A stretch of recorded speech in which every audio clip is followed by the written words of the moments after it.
All right, welcome to the first of its kind, world-changing manufacturers network. Lisa Ryan has her ears to the ground and her heart in the game. Get ongoing education and new connections right here with Lisa and the Manufacturers Network. Buckle your seat, listen, and spread the word. Here's Lisa. Hey, it's Lisa Ryan. Welcome to the Manufacturers Network podcast. I'm here today with Casey Barka. Casey is an R&D tax credit expert with 20 years of industry knowledge and 9 years of proven experience calculating R&D tax credits for major accounting and financial service firms.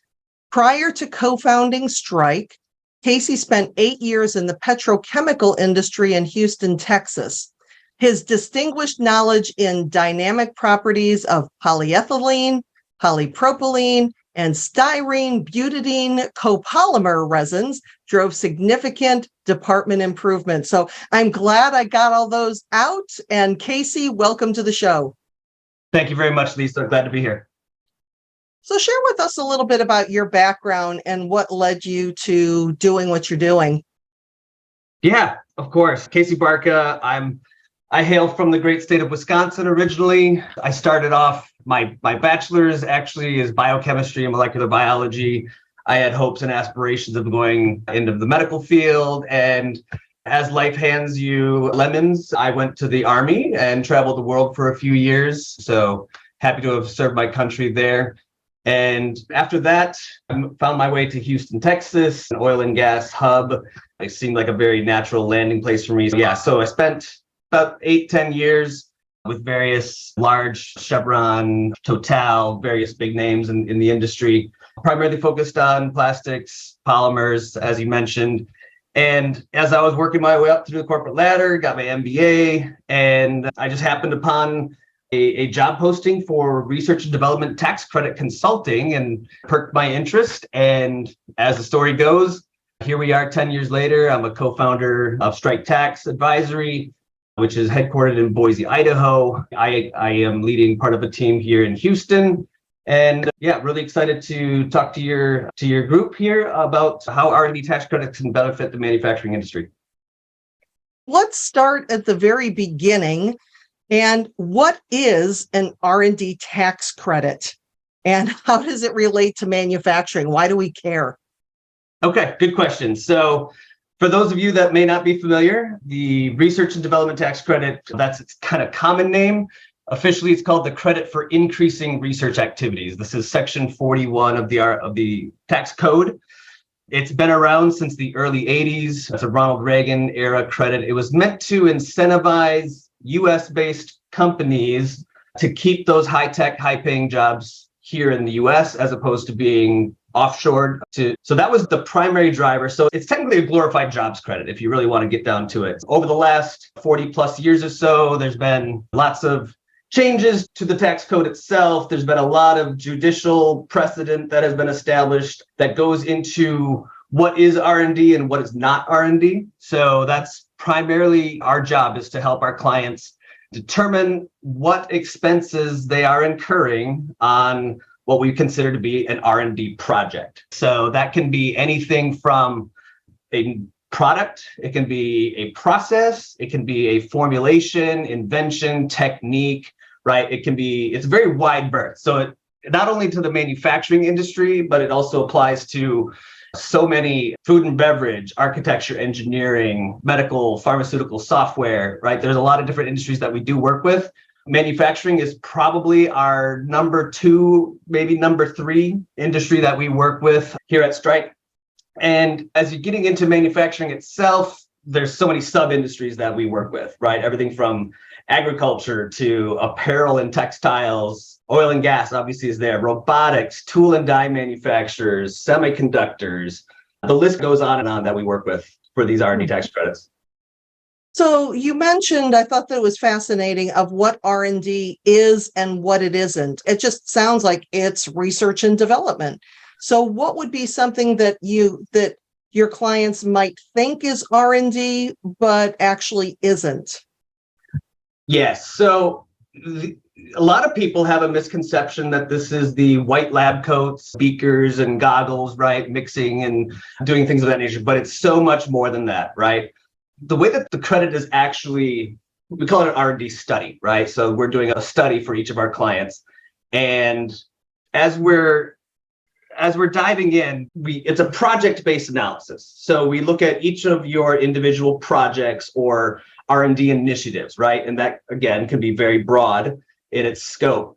But what we always fall back to what's called the four-part test. This is the basis for a lot of our analysis, right? So you have to start with what's called the permitted purpose. Now, this is basically the what are you doing, right? Could be, as I mentioned, the product and process improvement, formulation, technique, patent, right? You're trying to impart some new or improved functionality, performance, quality, reliability, some sort of tangible metric, right? And you're not quite sure how that's going to go, right? And as part of that, sorry, as I stumbled there a little bit, as part of that project scope, right? At the beginning, you have to have some sort of technical uncertainty or like a challenge, right? That can be in a couple different forms. It can be, you maybe didn't know if you could do it, right? It can be capability, or you might not know what the optimal design of that is going to be, or how you're going to go about doing this, right? The methodology that goes into that. So to overcome those, and that's the second prong, by the way, the uncertainty. Okay. Now to overcome that uncertainty, you go through what's called a process of experimentation. Now, this again is very unique to each individual client that we have. Not everybody does things the same way, but it's looking at, it could be regimented trial and error. It can be some formalized product development life cycle that you may have, a stage gate process, some sort of mechanism that our clients have in place where they evaluate alternative solutions, right? They have a hypothesis. They come up with ways to test that hypothesis to see what is the best design. They go through some sort of modeling or simulation. They go through prototyping stages to where they test and make sure that they achieved those requirements and specifications they sought out to develop or design, right? That's the third prong, like the how you do it. What was that process and what did it look like? And the fourth part of this is we're only looking at the activities that are technological in nature. So these are like based on the hard sciences. So all your marketing and sales and HR back office things, we're not really concerned about that. We're looking at those people that are actively using biology, chemistry, physics, engineering principles, things of that nature, and applying those concepts in and throughout that four-part test. So at the end of the day, for each of those projects, we do that analysis, which projects are qualified and which ones are disqualified, are removed from the analysis. And then once we have qualified projects, then we start getting into what are the qualified expenses associated with each of those projects.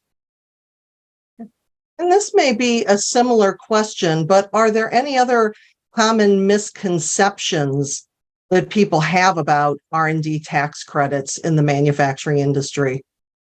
You would be surprised. We hear it's a good thing, right? To be skeptical of whether or not you qualify for this, because not everybody is qualified or doing qualified activities. So you want to make sure that here at Strike, we make sure that we do everything by the book. It's very ethical. We're not overinflating your credits, because part of what we do is that we stand behind our work as well. So we have a money back guarantee on anything that we do help our clients claim.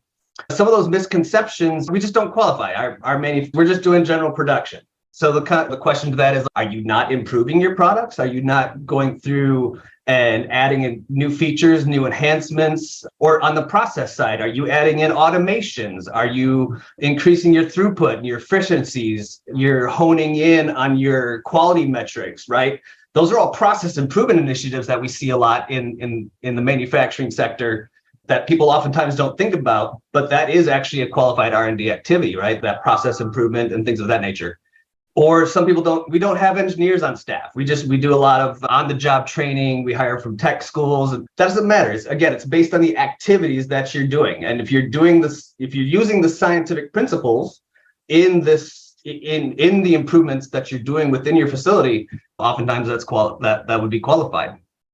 And oftentimes clients don't understand the full breadth of expenses that we're able to claim as well. So if for each project, we're able to look at not only your employee wages, your taxable W-2 box one, that's what we're looking for, but raw materials and supplies that are used during the R&D process. So if you're doing prototyping, if you're doing first articles, if you're doing certifications and things of that nature prior to production, all of the supplies that went into that first article, or maybe you had to go through 4 different versions of that prototype before you stamped it off for production. Each of those 4, you're still resolving that technical uncertainty, whether it was design or the methods that you're using. The raw materials can definitely add up very quickly. If you outsource to a third-party contractor, maybe you don't have those capabilities in-house, like oftentimes there's testing facilities that people will send samples to or what have you, those or contract employees, 1099 people that you pay inside your facility. Those contractor costs, as long as they're doing the qualified activities that I mentioned before, we can count those expenses. And then the fourth one, probably not going to apply mostly to our manufacturing clients, but you can include computer rental, right? So for our software clients that are doing their development in the cloud, they're paying for Amazon Web Services, Microsoft Azure as for their development. We can include those as well. Okay. Do you have some examples, maybe some people that you've worked with as far as other manufacturers that have benefited from R&D tax credits? We have had to thin down the list. We've worked with, I think, over 400 R&D clients now. So I did pick out a couple examples I did want to share. We have a custom racing engine manufacturer here in Houston that is one of our clients. They have about 20 employees or so. About half of them were actually involved in the design, the building of these custom racing engines. And over the course of from 27 to 2021, we got them close to $660,000 of tax credits that are cash in your hand. These are refunds from the IRS, or this is a reduction of your tax liability in the current year. Another robotics client that we've done a couple of these, very similar, about 10 to 15 employees, about $600,000 of credits. One client I have in Indiana, another robotics. So they build the custom like gantries and things of that nature that are used in the manufacturing. So they're developing the robotics that are going into the end users' facilities. And about 40 employees in that company, about 25 of them very technical, very engineering focused. We got them $3.7 million over the course of 5 years that we've worked with them. So these credits can be very lucrative and really help move that needle to getting companies to pay literally zero tax if they're doing the right types of activities and they have the expenses to show for it. So what were they doing before? Do a lot of manufacturers just not know that these tax credits exist, or are they just doing it poorly? Or what was happening before they were all of a sudden saving all this $600,000 or $3 million? You actually hit it right on the head. There's so many people out there that don't know that this is on the books, right? It's an incentive that is available to them. I've studied for some IRS certifications and things of that nature. And of the 1,200 pages of study materials for the full tax code, Section 41 was 2 paragraphs out of that. So it's a very niche credit. Not a lot of people know about it. Even the CPAs that we partner with that we're helping their clients, we're oftentimes educating them the first time. Man, I remember hearing about this, but I don't have the bandwidth to do it. And that's oftentimes what we hear. And that's why strike exists, is that CPAs, they're very busy. They're handling most of just the general tax return, and they don't have the bandwidth to do these specialty calculations, and that are actually pretty complex and requires an outside expert to be able to do it accurately and being able to sustain the credits that we do calculate. Boy, all I'm thinking about is I would not want to read a 1,200-page document on tax code, but good for you for finding that one paragraph that makes all the difference, because that would just not be my strength. I'm not gonna lie. Tax code, reading all of that it's not the most enjoyable, but After you have it in your brain for as many years as I have, it's kind of like the back of your hand. And then it just applies to being able to disseminate that information to our clients and educate them on what they should have been claiming all along. We've just recently signed a client that's been around since 88, I believe, 89. I think they were founded, a manufacturing client.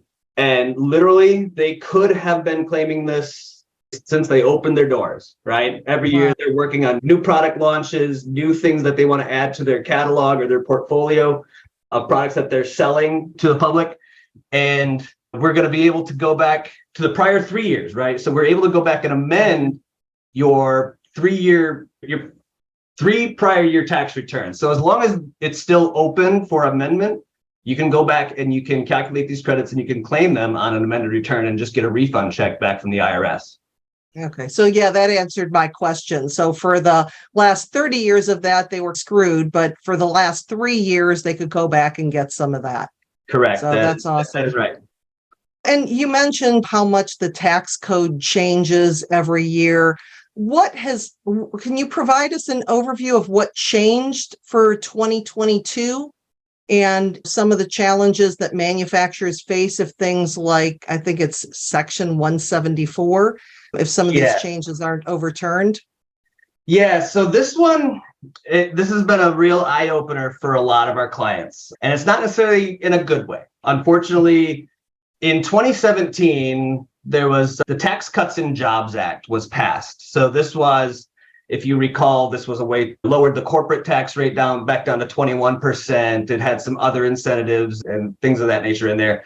But they had to figure out a way to pay for those tax cuts. So the way it was written is they had a 5-year kind of period before these changes really took in effect. So for 2022, so let me back up. It might be easier. So what is the interplay between Section 174 that you mentioned and Section 41? So if you want to think about a bullseye with some concentric circles in it. So if you have all of your expenses that your business incurs in a given year, that can be everything from your meals and entertainment to your depreciation expense to all those different things that fall underneath expenses, right, in your general ledger. Section 174 it has to do with research and experimentation. Section 41 is a subset of that. Now, Section 41 is what's used to calculate your R&D tax credit, that credit for research, increasing research activities. What changed is that prior to 2022, nobody really cared about 174. It was always there. In order to have an R&D credit, the expense has to be subject to 174. So that was the initial qualification.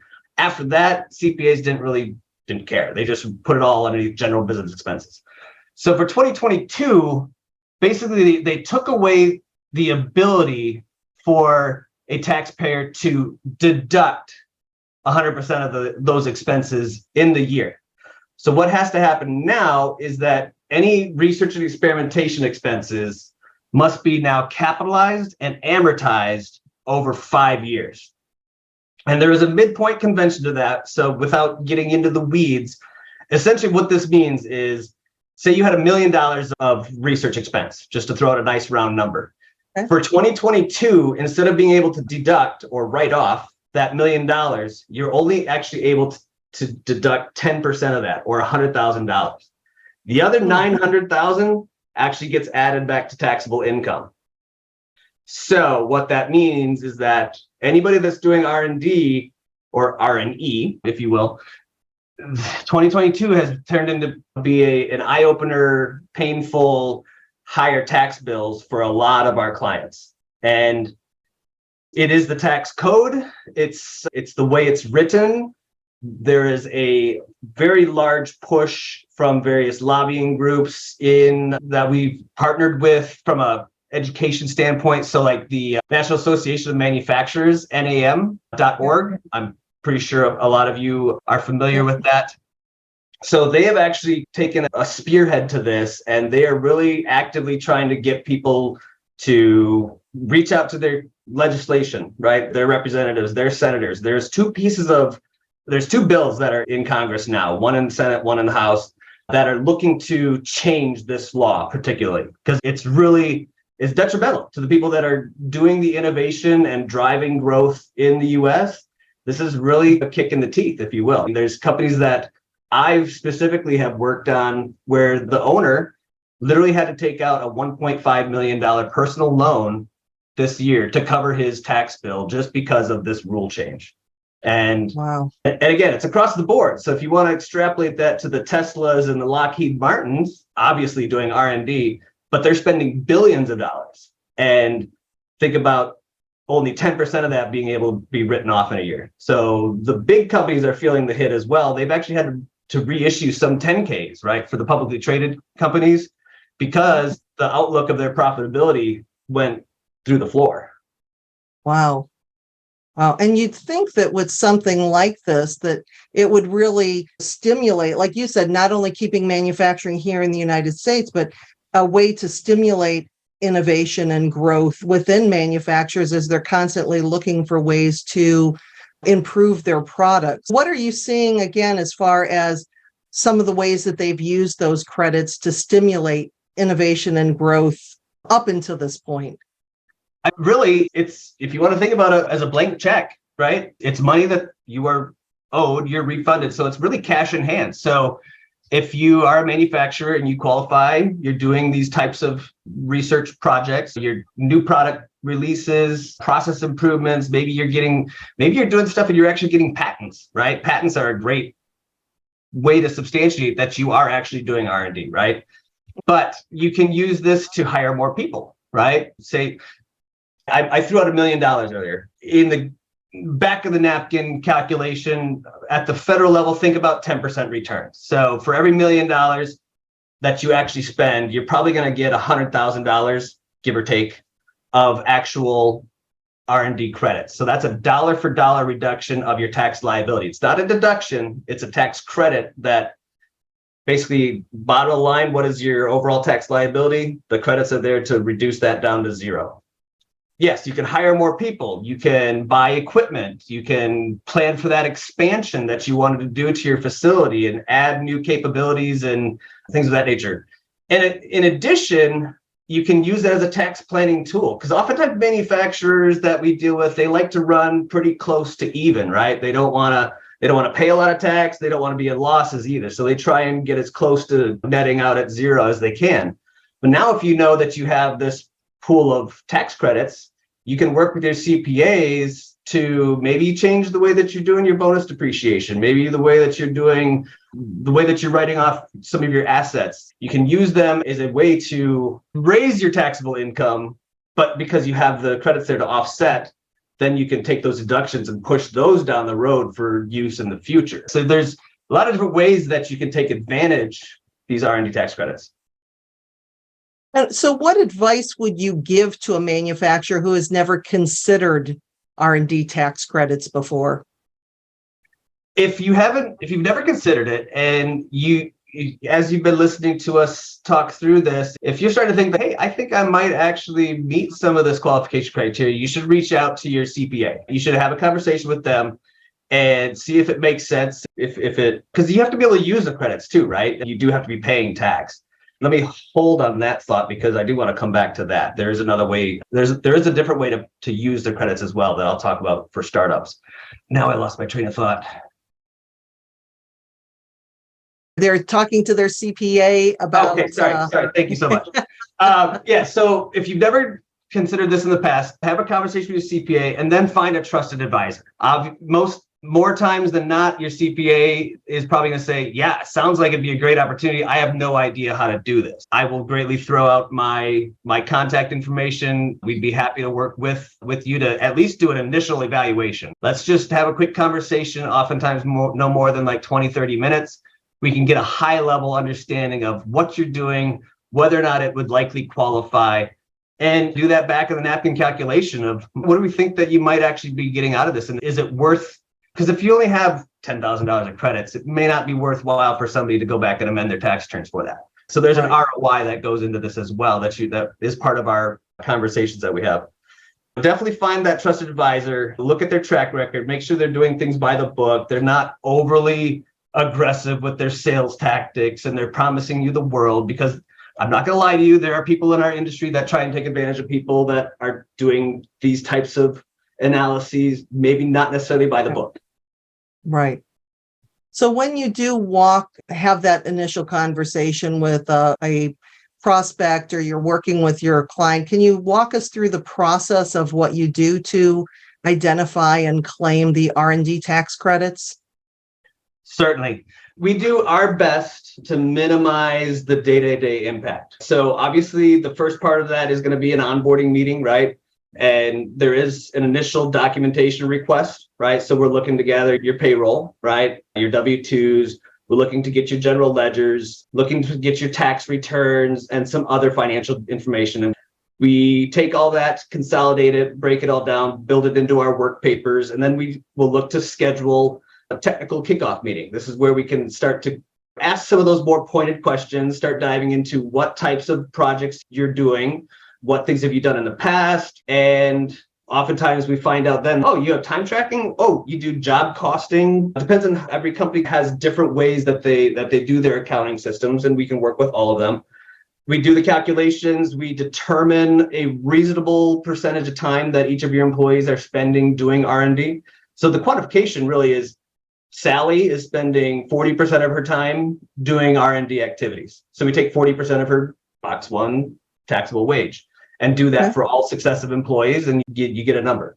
We do that for contractors, we do that for raw materials and supplies, and run all of that through our calculation models. We put together the forms that you're going to need, any associated schedules that your CPA is going to need as well, both for federal and for state.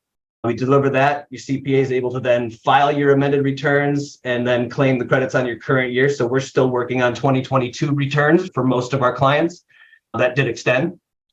And then we also put together a final report, the culmination of everything that we did, right? It's the narrative of how we did the analysis, who we talked to, when we had all these conversations, why they meet the criteria, why these expenses were excluded.